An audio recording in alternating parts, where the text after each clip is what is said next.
কখনো হেরে যাবে না, নিজের ওপর ভরসা রাখবে, ধৈর্য ধরবে, ভগবানের প্রতি বিশ্বাস রাখবে। আর মোটিভেশান তোমার বাড়িতেই আছে, বাবা মা আছে। রানের সময় যখন আমি রান পারতাম না, আমি শুধু একটাই কথা ভাবতাম যে আমার মা কীভাবে স্ট্রাগল করছে, আমার বাবা কীভাবে স্ট্রাগল করছে। আমার যদি চাকরিটা পাই তাহলে হয়তো অনেকটা স্ট্রাগল তাদের কমবে। তো আর বেশি কথা বলতে পারছি না, আমার চোখ দিয়ে প্রচণ্ড জল বেরিয়ে আসছে। জয় হিন্দ বন্ধুরা, আমি Souvik. Welcome back to my another video. তো ফাইনালি আজকে আমার সাকসেস স্টোরি তোমাদের সঙ্গে শেয়ার করব। মানে একদম চাকরির পরীক্ষার প্রিপারেশান থেকে শুরু করে বর্তমানে আমি যে সিআরএসএফে সিলেক্টেড হয়েছি, তো তার পুরো জার্নিটা আজকে এই ভিডিওর মাধ্যমে শেয়ার করব। তো ভিডিওটা লং হয়ে যেতে পারে একটু, তো চাইলে তোমরা দেখতেও পারো, আবার স্কিপও করতে পারো, কিন্তু আমি ভিডিওটা বানাচ্ছি কারণ আমার স্মৃতি হিসেবে যাতে ইউটিউবে এটা থেকে যেতে পারে। তো 2022 সালে আমি উচ্চ মাধ্যমিক পাশ করি। উচ্চ মাধ্যমিক পাশ করার পর অক্টোবর মাসে দুর্গাপুজো আসলো। বন্ধুদের সঙ্গে প্রচুর ঘুরলাম। জীবনে আমি দুর্গাপুজোয় কোনো দিন বাইরে ঘুরতে যাইনি। সেই বছরই বন্ধুদের সাথে প্রচুর ঘুরেছি, দুর্গাপুজোয়, কালী পুজোয়, এরকম প্রচুর ঘুরলাম। তারপরে মনে হলো না, এবার চাকরির পরীক্ষার জন্য কিছু পড়াশোনা করার দরকার। তো এরকম ইউটিউবে খোঁজ চালাতে চালাতে দেখলাম 2022 সালের লাস্টের দিকে এসএসসি জিডি বলে একটা ফর্ম বেরোলো। এবার তখন এসএসসি জিডি কি আমি আদৌ জানতাম না। তারপরে আরও ইনফরমেশান দেখলাম ইউটিউবে যে এরকম বিএসএফ, সিআরপিএফ, সিআইএসএফ এইসব সমস্ত পরীক্ষা, মানে এইসব চাকরি পেতে গেলে এসএসসি জিডি পরীক্ষাটা দিতে হবে। তো এসএসসি জিডির ফর্ম ফিল আপ শুরু হলো, ফর্ম ফিল আপ করলাম। বাড়ি এসে সবাইকে আনন্দে বলে বলে বেড়াচ্ছি যে আমি জানো এই পরীক্ষার ফর্ম ফিল আপ করেছি, এসএসসি জিডির ফর্ম ফিল আপ করেছি। তো এরকম খুব আনন্দ লাগছিল যে প্রথম কোনো চাকরির পরীক্ষা দেবো। তারপরে ইউটিউবে একটা প্ল্যাটফর্মে দেখলাম মাত্র 300 টাকায় একটা ব্যাচ বিক্রি হচ্ছিল অনলাইনে। আমি অনলাইনটাই প্রথমে প্রেফার করেছিলাম, কারণ অফলাইনে ব্যাচ শেষ করতে অনেকটা সময় লেগে যাবে। আমি দেখছি যে আশেপাশের দাদা দিদিদের যে অফলাইনে কোচিং ক্লাস করে অনেক দিন ধরে, মানে অনেক বছর ধরে ক্লাস করে। তো সেই জন্যে সিলেবাসটা তাড়াতাড়ি শেষ হয়, আমি একটা অনলাইনে দেখতে পেলাম যে এরকম 300 টাকায় ব্যাচ লঞ্চ করেছে। তো দেখছি কমের মধ্যে আছে, তো এই ব্যাচটা কিনে নিই। কোন প্ল্যাটফর্ম সেটা বলছি না। তো সেই ব্যাচটা প্রথমে শুরু করলাম। রিজনিংটা বেশ ভালোই শিখেছিলাম, কিন্তু অঙ্কটা পুরো মাথার উপর দিয়ে গেছিলো। কী বুঝাচ্ছিল আমি কিছু নিজেই বুঝতে পারছিলাম না। তো যেমন তেমন করে তারপরে 2023 সালে অ্যাডমিট কার্ড দিয়ে পরীক্ষা হলো। তো প্রথমবার পরীক্ষা, বুঝতেই পারছো, সেরকম প্রিপারেশান নেওয়া শুরু করিনি। আর সেরকম মেন্টালি মানে অতটা স্ট্রং ছিলাম না যে চাকরির পরীক্ষা, মানে চাকরিটা পেতেই হবে। তো প্রথম টিসিএসে গেছিলাম আমি। টিসিএসে প্রচুর ভিড়, একটা চাকরির পরীক্ষার জন্য যে কতটা স্ট্রাগল করতে হয়, কত ছেলেপিলে সেখানে মানে কত ছেলে মেয়ে যে সেখানে স্ট্রাগল করছে, সেটা আমি দেখে পুরো অবাক হয়ে গেছিলাম যে এত এত কম্পিটিশান একটা সিটের জন্য। তো যাই হোক, প্রথম টিসিএসে গেলাম, সেটাও গেছিলাম বন্ধুদের সাথে, মানে আমি আর আমার স্কুল ফ্রেন্ড যারা ছিল তাদের সাথেই প্রথম গিয়েছিলাম। তো বেশ ভালো একটা এক্সপিরিয়েন্স হয়েছিল। তো তারপরে গেছিলাম ওখানে কলকাতায়, প্রথম কলকাতা যাওয়া। তো সেখানে তখন আবার বইমেলা হচ্ছিল। তো ভাবলাম যে যেহেতু গেছি একবার একটু বইমেলাটাও ঘুরে আসি। তো প্রথম কলকাতার বইমেলা, একদম বিখ্যাত একটা জিনিস। তো সেখানে কলকাতার বইমেলাতেও গেলাম, খুব ঘুরলাম, ছবি তুললাম। তো বাড়ি আসলাম। তারপরে দেখলাম যে এরকম অ্যান্সার কি দিয়েছে, মোটামুটি একটা স্কোর হয়েছে। তো ফিজিক্যালের ডাক আসতেও পারে। তো মাত্র 1 থেকে 1.5 মাস মতো ফিজিক্যাল প্র্যাকটিস করি। আর প্রথম দৌড়তে যাওয়া, মানে হাফ প্যান্ট পরে পাড়ার মধ্যে দিয়ে দৌড়তে যাওয়া, প্রথমে খুবই লজ্জা লাগছিল। তো তারপরে আস্তে আস্তে সেটা অভ্যাসে দাঁড়ায়। আর প্রথম কলেজ মাঠে গিয়ে যখন দৌড়ানো শুরু করি, তো দেখতাম চারপাশে অনেকে বেশ খুব ভালো দৌড়চ্ছে। আমার একটু লজ্জা লাগছিল যে আমি কেমনভাবে দৌড়চ্ছি কি জানি, পা কীরমভাবে ফেলছি, পিছন থেকে হয়তো আমাকে দেখে সবাই হাসছে, এরকম প্রথম এটা মনে হতো। তো তারপরে প্রথমবার আমি পাশ করলাম রিটেনে। তারপরে আমার ডাক পড়লো রানের জন্য উত্তর দিনাজপুর রায়গঞ্জে। তো সেইখানে এবার যেতে হবে। তো সেখানে টিকিট কাটা হলো। না কে যাবে আমার সাথে, মা বলল যে আমি যাব তোর সাথে। তো মা আর আমি দুজনে টিকিট কাটলাম। তারপরে রায়গঞ্জে উত্তর দিনাজপুরের ওখানে ক্যাম্পে গেলাম রানিংয়ের জন্য। রানিং তখন আমি অত ভালো পারি না, আমি জানতাম যে ফেল হলে হবে, পাস হলে হবে, যা হবে হবে। তো তারপরে রানিং মানে যেদিন আমার রানিংয়ের ডেট আসলো সেদিনে মানে রানিংয়ের ভেতরে গেলাম, ক্যাম্পের ভেতরে প্রথম। এত সুন্দর পরিষ্কার পরিচ্ছন্ন ক্যাম্প। আর বিএসএফদের সত্যি খুব স্বভাব, মানে খুব ভালো, খুব মোটিভেশনও দিচ্ছিলো আমাদেরকে, আবার গালাগালিও দিচ্ছিলো। তো খুব ভালো লাগছিলো। আর যাদের মানে যেই সব আমার মতো যারা ক্যান্ডিডেট ছিল তাদের সঙ্গে পরিচয় হচ্ছিল, তাদের সঙ্গে কথাবার্তা হচ্ছিল, গল্প করছিলাম, আড্ডা মারছিলাম। তো খুব বেশ ভালো লাগছিলো একটা এক্সপিরিয়েন্স। মানে ক্যাম্পের ভেতর একটা আলাদাই লেভেলের লাগছিল। বাইরে তো টেনশান হচ্ছিল, কিন্তু ক্যাম্পে একবার ঢোকার পর আর কোনো টেনশান কোনো কাজ করছিল না। তো প্রথম প্রসেস আমি তো কিছুই জানতাম না এই সব সমস্ত। তো ফর্ম ফিল আপ ওখানে কীভাবে করতে হয় না হয় সব ওনারা শিখিয়ে দিয়েছিল। তো এরকম শেখানোর পর তারপরে দৌড় শুরু হলো। মানে 8টার সময় মনে হয় দৌড় হয়েছিল। এত পরিমাণে রোদ আমি জীবনে ফিল করিনি। মানে মনে হচ্ছে সেই 12টা 1টার সময় যে দুপুরবেলা গ্রীষ্মর সেই চড়া রোদ, সেই রোদ মাথার উপর আসছে। তো তারপরে দৌড় শুরু হলো। আর 1250 মিটারের ট্র্যাক ছিল তখন উত্তর দিনাজপুরে। তো 2 পাক দেওয়ার পর আমি বললাম না, আমি পারবো না, এই সব চাকরি আমার দ্বারাই হবে না। এত রোদের মধ্যে এত কষ্ট করে কীভাবে আমি পারবো না দৌড়োতে। দৌড় ছেড়ে দিলাম। যেসব বিএসএফরা পাশে দাঁড়িয়েছিল তো বলছিল দৌড় ছেড়ে দিলে কেন, আমি হিন্দিতে বলছে। তো আমি বলছিলাম স্যার এরকম আমার নাম্বারও কম আছে আর আমি দৌড় প্র্যাকটিস করে আসিনি। তো খুব গালাগালিও খেয়েছিলাম সেই জন্য। তো এরকমভাবে দৌড় প্র্যাকটিস করলাম। মানে দৌড় দিয়ে আসার পর দেখলাম না, এ সব চাকরি আমার দ্বারাই হবে না, এত রোদের মধ্যে এত খাটনি করে দৌড়োতে হয়। তারপরে তো মন খারাপ হয়ে আমি আর মা আবার বাড়ি চলে আসলাম।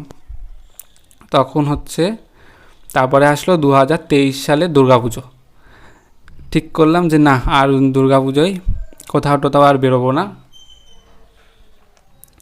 মানে মনটা খারাপ হয়ে গেছিলো যে এরকম পারিনি প্রথমবার দৌড়ে। আর সবাই একটু প্রথমবার এক্সপেক্ট করে, বাড়ির লোকও এক্সপেক্ট করছিল, বাবারা যে মানে বাবা জ্যাঠারা সবাই এক্সপেক্ট করছিল যে প্রথমবারে হয়তো পেরে যাব।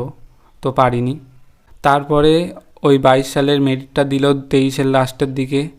তো সবাই দেখছি এরকম সাকসেস স্টোরি বানাচ্ছে। তো ওইগুলো দেখে খুব ভালো লাগছিল আমার। মানে সারাদিন আমি শুধু ওইগুলোই দেখতাম যে এরা কি সুন্দর এত স্ট্রাগল করে 2 বছর 3 বছর পর এত কষ্ট করে দৌড়ে মেডিকেল পাস করে এরা চাকরি পেয়েছে।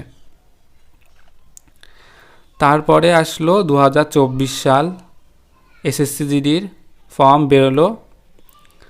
তার আগে RW এর ব্যাচটা বেরোলো।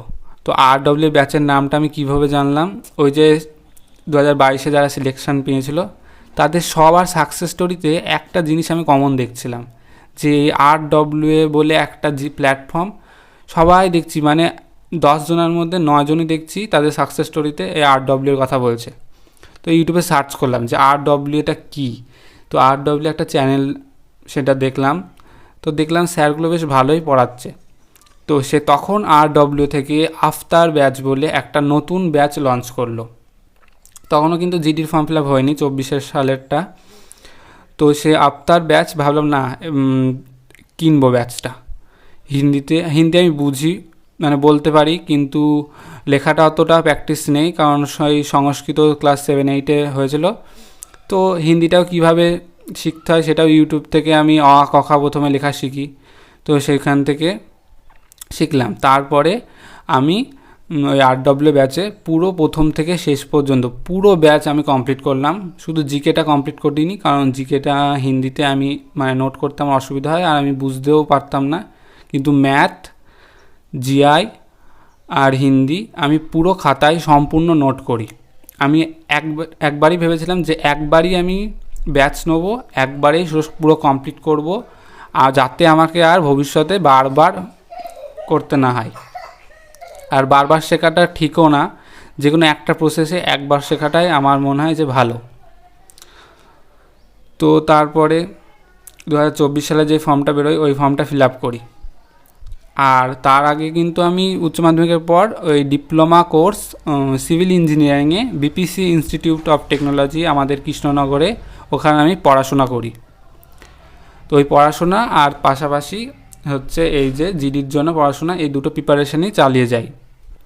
আর আমার কলেজের বন্ধুরা এত ভালো, মানে সত্যি মানে ওদের না বললেই নয়, মানে প্রচণ্ড পরিমাণে আমাকে সাপোর্ট করেছে যে না তুই যেটা পড়ছিস সেটা পড়, কোনো পরীক্ষার সময় কোনো দরকার হলে অবশ্যই আমাদের বলবি, আমরা সাজেশান মানে পরীক্ষায় হেল্প করব। ড্রয়িং থেকে শুরু করে পরীক্ষার আগের দিন রাত্রিরে আমাকে বলে দেয় যে এইগুলো পড়ে, এইগুলো খুব ইম্পর্ট্যান্ট, এগুলো পরীক্ষায় আসবে। তো ওদেরও আমি প্রচণ্ড সাপোর্ট পেয়েছি। আর মেনলি কোর্সটা আমি করে রেখেছিলাম যাতে সেফটি হিসেবে যদি আমি সরকারি চাকরি না পাই তাহলে আমি অন্তত প্রাইভেটে কিছু করতে পারবো, সেই জন্য ওই কোর্সটা আমার করা। তো তারপরে ওই কলেজের পাশাপাশি জিডির জন্য পড়াশোনা মানে চলতে থাকে। মোটামুটি এবার আমার মক টেস্ট দিয়ে বেশ ভালো নাম্বার স্কোর উঠছিল। এরপর অ্যাডমিট কার্ড দিল, এবার টিসিএসে পড়লো, এবার একাই গেছি আমি পরীক্ষা দিতে। তো পরীক্ষা দিয়ে আসার পর বেশ একটা ভালো স্কোর উঠলো যে না এইবার একটা চান্স আছে যে এবার হয়ে যেতে পারে। এবার তারপরে তো মাঠ প্র্যাকটিস করা শুরু করলাম যে না এবার ভালোভাবে মাঠ প্র্যাকটিস করতেই হবে। প্রচুর সময় পেলাম মাঠের জন্য এবার, মানে অনেক কয়েক মাস সময় দিয়েছিল, ভোটের জন্য একটু পিছিয়ে দিয়েছিল বলে। আর মাঠ মেডিকেল এবার একসাথে হবে। মেডিকেল সম্বন্ধে আমার কোনো ধারণা ছিল না, আর আমি সেরকম মেডিকেলের জন্য চিন্তাও করতাম না। আমি ব্যাস চিন্তা করতাম যে করে হোক আমার মাঠটা প্র্যাকটিস করতে হবে। তো মাঠটা প্র্যাকটিস করলাম, খুব ভালোভাবে প্র্যাকটিস করলাম, 24 মিনিটের মধ্যে উঠে যাচ্ছিলো। তো মাঠটা প্র্যাকটিস করলাম।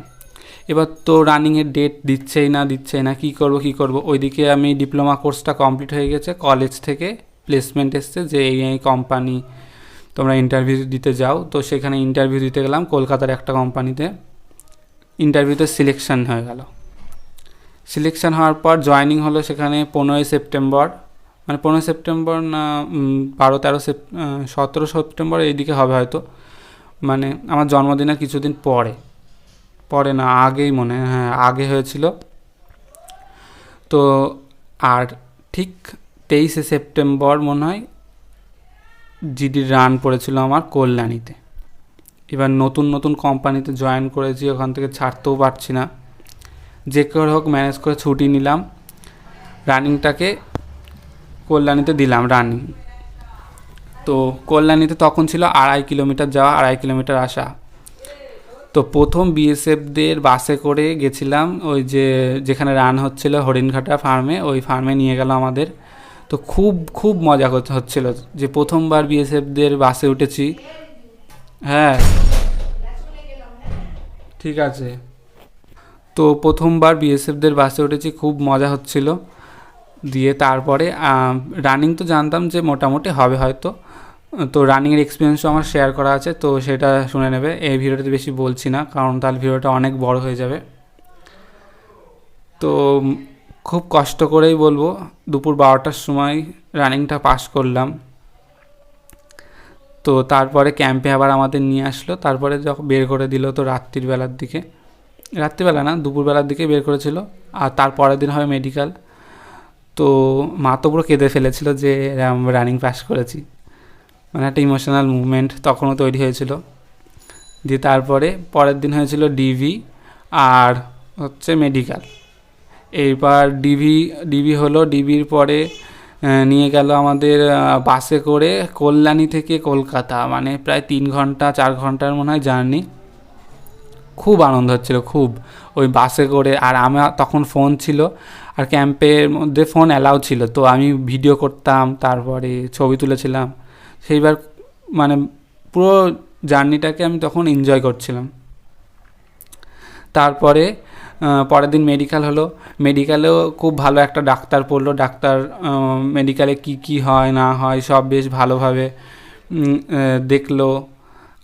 আর যে বন্ধুগুলো সিলেকশন হয়েছিল মানে মেডিকেলে ছিল আমার সাথে, তো সেই বন্ধুগুলোরও মানে খুব ভালো একটা পরিচয় হয়ে গেছিলো। আর তোমরা বিশ্বাস করবে না, ওরাও কিন্তু ফাইনাল কাট অফ থেকে বাদ গেছিলো, আমিও বাদ গেছিলাম। আর এইবার ওরাও সিআইএসএফ পেয়েছে, আমিও সিআইএসএফ পেয়েছি। তার সাথে আবার পরিচয় হয়েছে। তো কথা হচ্ছিলো যে এরকম বেশ ভালোই হলো যে আগের বছর থেকে আমরা সবাই একসাথে রয়েছি। তো এরম করে মাঠ মেডিকেল পাশ করে চলে আসলাম বাড়িতে। আর 2 মাস ওই কোম্পানিতে আমি কাজ করেছিলাম, তারপরে কাজ ছেড়ে দিই। আমার একটুও ভালো লাগছিল না ওই কোম্পানির কাজ করতে। ওই সারাদিন কম্পিউটারের সামনে বসে থাকা মানে আমার একদম বোরিং লাগতো। আর মানে আমি ইন্টারেস্ট পাচ্ছিলাম না মেনলি, সেই জন্য আমি ছেড়ে দিয়েছি। তো তারপরে তো মেডিকেল পাস করার পর সবাই বাড়িতে সবাই খুশি যে না এবার চাকরি হয়ে যাবে। আর এই সবাইকে বলে বেড়ানোটা সব থেকে বড় একটা খারাপ ডিসিশান আমার ছিল। মানে লোক মুখে প্রচার হয়ে গেছিলো যে এরকম আমার মেডিকেল হয়ে গেছে, তার মানে চাকরি হয়ে যাবে। আর মানে পাড়া প্রতিবেশী জানোই যে তারা ভাবে যে মেডিকেল পাস মানেই চাকরি কনফার্ম, কিন্তু ফাইনাল মেরিট লিস্ট বলে যে একটা ব্যাপার আছে হয়তো তারা জানে না। তারপরে একদিন আমাদের কলেজে সোশ্যাল প্রোগ্রাম মানে যেটা ফাংশান হয়, সেই ফাংশানটা হচ্ছিল। সেখানে বন্ধুদের সাথে গেছিলাম, খুব মজা করছিলাম যে না এইবার লাস্ট, পরের বছর হয়তো ট্রেনিংয়ে চলে যাব, মজা করতে পারবো না। খুব নাচা গানা খুব করলাম। আর সেই দিন রাত 12টার দিকে দেখি ফাইনাল মেরিট লিস্ট দিল।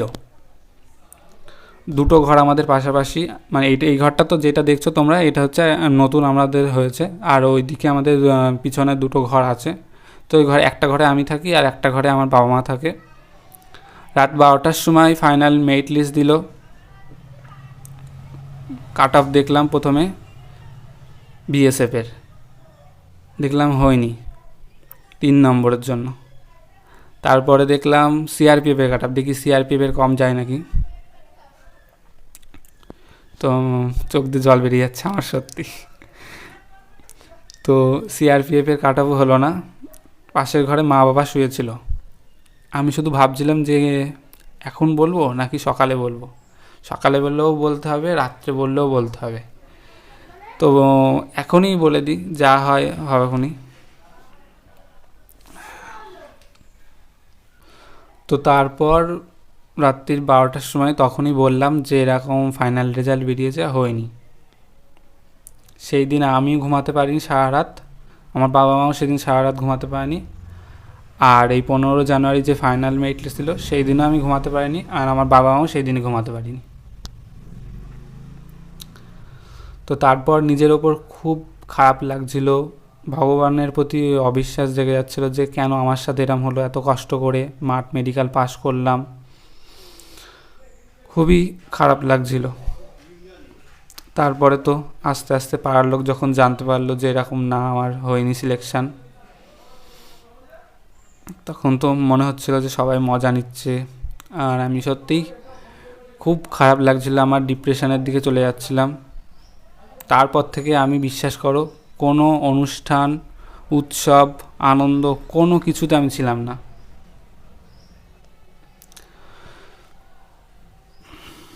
পরের দিন ফাইনাল মেরিট যে দিল, তার পরের দিন আমি সারাদিন কিচ্ছু পড়িনি। আমি শুধু মানে ভেবেছি যে কিভাবে আমি সিলেবাসটাকে রিভিশন দিয়ে কমপ্লিট করব, যাতে এবার আমি ফিজিক্যাল মেডিকেল তো থাক, ফাইনাল মেরিট লিস্ট থেকে যেন আমি আর বাদ না যাই। 1.5 থেকে 2 মাস মতো সময় পেয়েছিলাম পড়ার জন্য। পুরো একটা প্রপার স্ট্র্যাটেজি, একটা রুটিন বানিয়ে নিলাম যে এই দিন অঙ্কের এই চ্যাপ্টারটা করব। আর রিজনিং তো প্র্যাকটিস সেট যেগুলো ছিল সেইগুলো দিতাম। তো এরকম করে অঙ্কটা পুরো ডিসেম্বর মাস আমি পুরো রিভিশনে কাটিয়েছি। ম্যাথ, জিআই, হিন্দি পুরো রিভিশন দিয়েছি। আমি কোনো মক টেস্ট দিইনি তখন। ফেব্রুয়ারিতে এদিকে আমার পরীক্ষা। আর একটা বন্ধুর কথা না বললেই হয়, দেবাশিস, খুব ভালো আমার বন্ধু। ওর বাড়ি থেকে আমার বাড়ি অনেক একটু দূরে আছে, তাও মানে আমাদের মানে হোয়াটসঅ্যাপে মক টেস্ট দিয়ে পাল্লাপাল্লি হতো যে তুই কত পেলি, আমি কত পেলাম, তোর জিকে কী করে ঠিক হচ্ছে, তোর হিন্দি কী করে ঠিক হচ্ছে, এই নিয়েই মানে ওর সাথে আলোচনা হতো। আমি রানিং পারি না, তুই বল কীভাবে রানিং করলে মানে ইমপ্রুভ হবে। তো ওর সঙ্গে পরিচয় হলো। আর বর্তমানে ও সিআইএসএফ সিলেক্টেড। তো ওর কথা শুনেও আর মানে ও আর আমি যেহেতু সিআইএসএফ সিলেক্টেড, তো আমার আনন্দ মানে প্রচণ্ড আনন্দ হয়েছিল ফাইনাল মেরিট লিস্টের দিন। তো তারপরে জানুয়ারি মাসটা মক টেস্ট দিলাম, আমি আর দেবাশিস ও একসাথেই আমরা দুজনা দিলাম মক টেস্ট। দিলাম পাল্লাপাল্লি হতো, একদিন ওই বেশি পাচ্ছে, একদিন আমি বেশি পাচ্ছি, এরকম অ্যাভারেজ 110 মতো হতো, কোনো কোনো দিন 120 হয়ে যেত, মানে স্কোর বাড়তো কমতো এরকম হতো। তারপরে আমার রিটেনের ডেট দিল যে এই দিন টিসিএসে আমার এক্সাম হবে। কিছু বন্ধু জিজ্ঞেস করছিল কবে তোর পরীক্ষা, কবে তোর পরীক্ষা। এইবার আমি ঠিক করে নিয়েছিলাম যে আমি কি পরীক্ষা দিচ্ছি, কবে পরীক্ষা দিচ্ছি, কবে মাঠ আছে, কত নাম্বার আছে, আমি কাউকে কিচ্ছু বলবো না। মানে মানুষের একটা নজর কিভাবে লেগে যায় আমি এটা খুব ভালোভাবে মানি, আর এটা মেনেও দেখেছি, হ্যাঁ একদম ঠিক, মানুষের বদ নজর কিন্তু খুব লাগে। তো তারপরে এক্সাম দিই। দেবাশিসের এক্সাম আগে হয়ে গেছিলো, তার 2-3 দিন পর আমার এক্সাম হয়েছিল। তো এক্সাম দিলাম। এক্সাম দেওয়ার পর এক্সাম হল থেকে বেরিয়ে আমি প্রচণ্ড খুশি, এত ভালো পরীক্ষা হয়েছিল আমার। কিন্তু আমি কাউকে বলিনি, আমি নিজের মধ্যে রেখেছিলাম, পুরো প্রকাশ করিনি কাউকে। বাড়িতেও আমি বলিনি আমার পরীক্ষা কেমন হয়েছে, বলেছে হয়েছে মোটামুটি। তারপরে রানিং শুরু করলাম, আর কিছু বন্ধুদের সঙ্গেও রানিংয়ে আমার পরিচয় হয়, মানে আমার স্কুল ফ্রেন্ড, তারাও দেখি দৌড়তে আসে। তো তাদের সঙ্গে আমার বেশ ভালো একটা বন্ডিং শুরু হয়ে যায়। আর আমার কলেজ মাঠের যে দাদাগুলো, তো তাদের সাথেও বেশ একটা ভালো বন্ডিং শুরু হয়ে যায়। তারপরে আমরা সবাই মিলে একসাথে বেশ ভালোভাবে রানিং প্র্যাকটিস করি। তারপরে শুধু একটাই মাথা ছিল যে রানিংটা এবার কোয়ালিফাই করতেই হবে। রানিং আর যদি মেডিকেল কোয়ালিফাই করে যায় তাহলে এবার আর সিলেকশান নিতে কেউ আমাকে আটকাতে পারবে না। তো রানিংটা পুরো সম্পূর্ণ নিজের হাতে, তুমি যেইভাবে প্র্যাকটিস করবে সেইভাবেই কিন্তু তোমার চলতে হবে। তারপরে মেডিকেল তো তোমার কপালে যা আছে তাই হবে। তো সেই ভেবেই রানিংটাকে প্র্যাকটিস করলাম। তারপরে রানিংয়ের ডেট দিল, ঠিক তার 1 মাস মতো আগে আমার দাদু মারা গেল।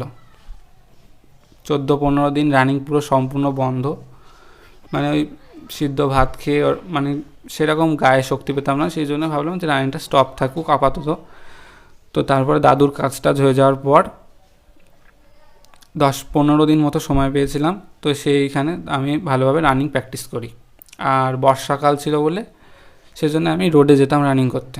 আর রোড রানিংয়ে আমার প্রচণ্ড ভয় লাগতো যে যদি বাই চান্স পায়ে চোট লেগে যায় বা শিন পেন হয় তাহলে কি হবে। তো ভগবানের কৃপায় এই শিন পেন বা রানিংয়ের চোট কোনো কিছুই আমার হয়নি। তো তারপরে কল্যাণীতে মাঠ পড়ে, আর কল্যাণীতে দিয়েছিল 7 পাক। আর আমার বেশিরভাগ বন্ধুরই দুর্গাপুরে পড়েছিল, দুর্গাপুরে 3 পাক দিতে হচ্ছিলো। আর দুর্গাপুরের রাস্তা প্রচণ্ড ভালো, সবাই বেশিরভাগই দুর্গাপুরে রান পাস করে যাচ্ছিলো। আর যেহেতু কল্যাণীতে 7 পাক দিতে হচ্ছিলো, সেই নিয়ে আমার প্রচণ্ড টেনশন ছিল যে 7 পাক আমি জীবনে মানে পাক দিইনি। কিন্তু আমার কলেজ মাঠে 15.5 পাকে 5 কিলোমিটার হয়। তো 15.5 পাক দিয়ে আমি দেখেছিলাম যে না আমার 24 মিনিটের মধ্যে টাইম হয়ে যাচ্ছে। তার মধ্যে একটা কনফিডেন্স এসে গেছিলো, না আমি পারবো পাস করতে। তো তারপরে ফিজিক্যালটা পাস করি, সেটার এক্সপিরিয়েন্সও আমার ইউটিউবে দেওয়া আছে, তো আর বলছি না বেশি ডিটেলসে। তো তখন ফোন অ্যালাউ করছিল না, কিন্তু তাও ফোন নিয়ে গেলে যাওয়া যেত। তখন আমি একটা ছবি পর্যন্ত তুলিনি, ক্যাম্পের বাইরেও পর্যন্ত একটা ছবি তুলিনি।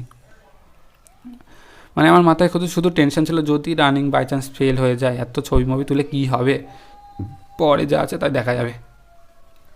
তো তারপরে রানিং পাস করলাম। বাইরে এসে তো মা আবার কেঁদে দিয়েছে, মানে মা জানতো যে আমার নাম্বার বেশি আছে, কত নাম্বার বেশি আছে আমি এসব কিছু বলিনি। তো তারপরে সেরকম করে রানিং পাস করলাম। রানিং পাস করার পর এইবার তো মেডিকেলের চিন্তা, মেডিকেলে কি হবে। আর এর আগের বার প্রথমবার মেডিকেলে তো আমি ডাইরেক্ট ফিট হয়েছিলাম, এইবারেও যে ডাইরেক্ট ফিট হব এমন তো কোনো কথা না। তো বন্ধুদের যখন বলছিলাম তখন তো বলছিল যে তুই তো আগের বার ডাইরেক্ট ফিট হয়েছিস, তাহলে এত চিন্তা কিসের, তাও একটা চিন্তা ছিল। আর তারপরে একটা প্রি মেডিকেল করালাম। প্রি মেডিকেল করাতে গিয়েও একটা বেশ দারুণ এক্সপিরিয়েন্স, সেটা অন্য এক সময় বলবো। তো তারপরে প্রি মেডিকেল করালাম, প্রি মেডিকেলে 6টা থেকে 7টা পয়েন্ট পেলাম। আরও টেনশান শুরু হয়ে গেল যে এত কষ্ট করে আসে, দেখা গেল মেডিকেলে বাদ চলে গেলাম, তাহলে কি হবে। তখন তো আমার মনে হচ্ছিলো যে আমি জিডির প্রিপারেশান কেন নিচ্ছি, আমি যদি এইদিকে পুলিশের প্রিপারেশান নিতাম তাহলে হয়তো ওখানে হয়তো ইন্টারভিউ আছে, কিন্তু মেডিকেল তো নেই। আমার লাস্টে মোমেন্টে এরা মনে হচ্ছিলো যে কেন আমি জিডির প্রিপারেশান নিলাম, বাই চান্স যদি মেডিকেলে বাদ হয়ে যায়। আর চোখে একটু হালকাই প্রবলেম আমার দেখা দিয়েছিলো, তো ভাবছি চোখটা আবার খুবই ইম্পর্টেন্ট কিন্তু জিডির মেডিকেলে। তো তারপরে মেডিকেলের ডেট দেবে করে দুর্গা পুজো গেল, কালী পুজো গেল, মেডিকেলের ডেট দিল না, দিল ঠিক শীতকালে। আর শীতকালে একটু স্কিন প্রবলেম আমার হয়, মানে চামড়াটা শুকিয়ে যায়, তো কেমন একটা লাগে স্কিনে। আর স্কিনে মেজর অনেকেই দেখি বাদ দেয় স্কিনে, এবারও আমাদের সাথে কিছু জনকে রিমেডিকেল দিয়েছে স্কিনে। তো তারপরে একটা বন্ধুর ফোন আসে আমার, তার সঙ্গে আমার 2024 সালে ফিজিক্যালের সময় দেখা হয়েছিল, সে ফাইনাল মেরিট লিস্ট থেকে বাদ হয়ে গেছিলো। তো সে যখন ফোন করে আমাকে পরিচয় দেয়, তো তার সঙ্গে একটা ভালো বন্ডিং হয়ে যায়। তো ওর আর আমার একই দিনে মেডিকেল ছিল। তো এবার পড়েছিল কলকাতায় সেক্টর 5-এ মেডিকেল। এবার কলকাতার মতো জায়গা, মাকে নিয়ে যাওয়া ঠিকও হবে না, আর কলকাতাতে রুমও সেরকম পাওয়া যাচ্ছিলো না যে পার্সোনাল রুম নেব। আর শুনছিলাম যে কলকাতাতে বেশ অনেক দিন মেডিকেল দিলে 1 সপ্তাহ বেশি লেগে যাচ্ছে। আর কল্যাণীর একটা ডেঞ্জারাস ডাক্তার কলকাতায় পড়েছিল। তো সেই শুনে আরও বেশি মানে আমার চিন্তা শুরু হয়ে গেছিলো যে যদি বাই চান্স সেই ডাক্তারের কাছেই পড়ে তাহলে তো একদম শেষ পুরো। তো তারপরে সেই বন্ধু আর আমি দুজন মিলে মেডিকেলে আগের দিন পৌঁছলাম, সেখানে একটা রুম নিলাম, সবাই মিলে 10-12 জন একটা রুমের মধ্যে থাকলাম। তো তাড়াতাড়ি যারা আগে লাইন দিচ্ছিলো তাদের পরের দিনই মেডিকেল হওয়ার চান্স খুব বেশি ছিল। তো আমি আর আমার বন্ধু ঠিক করেছিলাম যে যাই হয়ে যাক, ডকুমেন্ট ভেরিফিকেশনের দিন তাড়াতাড়িকে লাইন দেবো, যাতে পরের দিন মেডিকেল হয়ে যায়, তাতে একদিন অন্তত টাকা বাঁচবে, একদিনের টাকা হয়তো অন্তত বাঁচবে। তো সেই মতো ভোর 3-4টের দিকে হয়তো লাইন দিয়েছিলাম।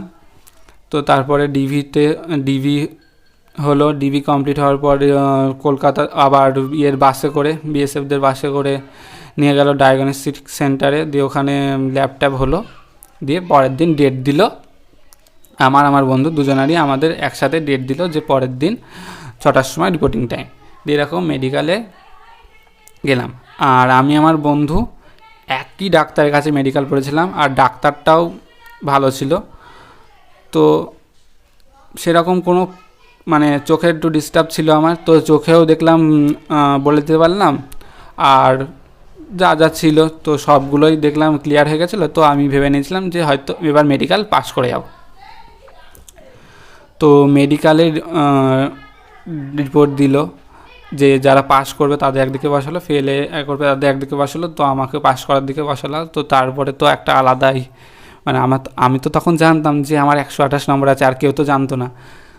তো তারপরে তো আমি জানতাম যে এবার আমার ফার্স্ট চয়েস হয়েই যাবে, মানে বিশাল একটা আনন্দ লাগছিল তখন।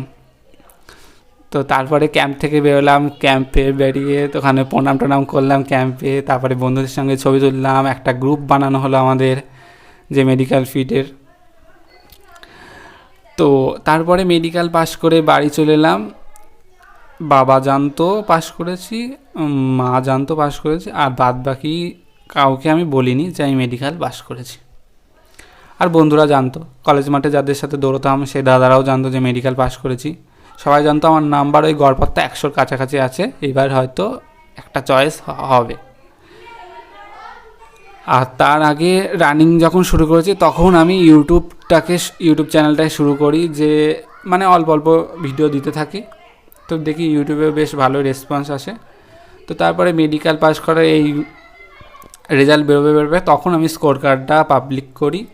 তারপরে সবাই জানতে পারে যে আমার স্কোর কত আছে। তারপরে আস্তে আস্তে সবাই জানতে চায় যে আমার কীভাবে পড়ে এত হলো না হলো, তো সেইগুলো ইউটিউবে বলি। তো এরপরে অপেক্ষা করছিলাম যে কবে ফাইনাল মেরিট লিস্ট দেবে। তো ফাইনালি 15ই জানুয়ারি ফাইনাল মেরিট লিস্ট দিল। অনেক দিন অপেক্ষা করছিলাম যে ফাইনাল মেরিট লিস্ট কবে দেবে, এই দিন বেরোবে আমার প্রত্যেক দিনই মনে হতো ফাইনাল মেরিট লিস্ট দেবে। আর লাস্ট জানুয়ারি মাস তো মনে হয় পুরো রাত্রির, আমি রাত 1টা অবধি জেগেছি, কারণ রাতের দিকেই মেরিট লিস্টটা দেয়। আর বন্ধুদের বলে রাখতাম, যদি আমি যদি ঘুমিয়ে পড়ি তাহলে তুই রেজাল্ট আসলে আমাকে ফোন করিস, আর যদি আসে আমি বা তোদেরকে ফোন করব। তো তারপরে ফাইনাল মেরিট লিস্ট দিল। আর দিদি তো বাড়ি ছিল না আমার 15ই জানুয়ারির দিন, আর বাবা ছিল দোকানে, বাড়িতে ছিল মা আর ঠাকমা। তো 9:30টার দিকে, মানে 9:25, 9:30টার দিকে টেলিগ্রামে একটা মেসেজ আসলো, এসএসসি জিডি রেজাল্ট আউট। আমি তো দেখে মানে বুকের মধ্যে ধকধক করছে, হাত পা কাঁপছে। আর আমি ভেবেছিলাম যে নাম সার্চ করবো না, রোল নাম্বার সার্চ করবো, সেই জন্য অ্যাডমিটটা আমি সবসময় সামনেই থাকতো আমার। তো তারপরে মাকে ডাকলাম যে মা শিগগির এদিকে আসো, রেজাল্ট বেরিয়েছে। তো তারপরে প্রথমে কাট অফের পিডিএফটা খুললাম, দেখলাম সিআইএসএফের কাট অফ ক্লিয়ার হয়ে গেছে। তারপরে রোল নাম্বার চেক করলাম, হ্যাঁ রোল নাম্বারে নাম এসছে, অ্যালোকেটেড ক্যাটাগরি বি, মানে সিআইএসএফ। মা পাশ থেকে বলছে কী হলো বল, কিছু বল। আমি তো তখন বলিনি, আমি জানি যে না একটা ভিডিও আমি বানাবো, সবাই ভিডিও বানায়, আমি দেখেছি এরকম বেশ একটা ভালো একটা ভিডিও হবে। তো সঙ্গে সঙ্গে ফোনটাকে রাখলাম, রেখে অ্যাডমিট কার্ড হাতে নিয়ে মাকে বলছি মা সিআইএসএফ হয়েছে। তো মা তো মানে প্রচণ্ড ইমোশনাল হয়ে গেছিলো, আমিও প্রচণ্ড ইমোশনাল হয়ে গেছিলাম, যে অনেক কষ্ট করেছিলাম। দৌড়টা প্রচণ্ড আমার কষ্ট লাগে দৌড়তে।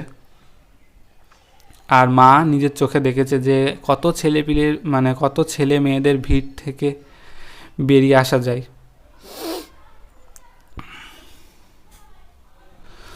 তো আমি জানা স্ট্রাগল করেছি, আমার মা বাবা তার থেকে বেশি স্ট্রাগল করেছে। তো আশা করি কিছুটা হলেও আমি তাদের মানে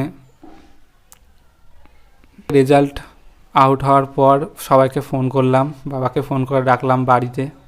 তখন তারপরে আর ভিডিও করা হয়নি, তখন বাড়িতে একদম হুলস্থুল কাণ্ড শুরু হয়ে গেছিলো। এদিক থেকে ফোন আসছে, ওদিক থেকে ফোন আসছে, মাসিদের ফোন করছিলাম, দাদাদের, দিদিদের, এদের সবাইকে ফোন করে জানছিলাম না এবার আমি চাকরি পেয়েছি।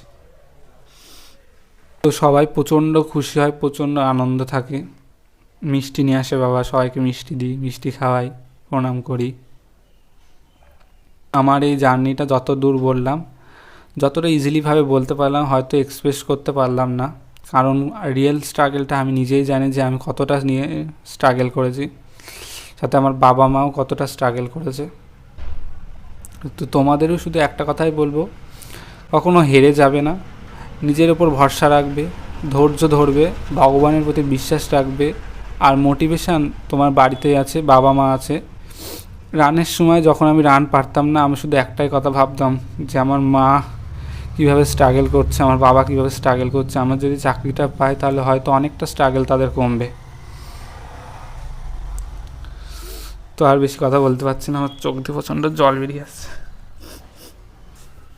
তো তোমরাও খুব ভালোভাবে প্রিপারেশান নাও, সামনে তোমাদের পরীক্ষা আছে। সবাইকে অল দ্য বেস্ট। সবাই খুব ভালোভাবে প্রিপারেশান নাও, আর মা বাবার পাশে দাঁড়াও। প্রত্যেকের যেন তাদের নিজেদের স্বপ্ন পূরণ হয়, তোমার বাবা মার যেন স্বপ্ন পূরণ হয়।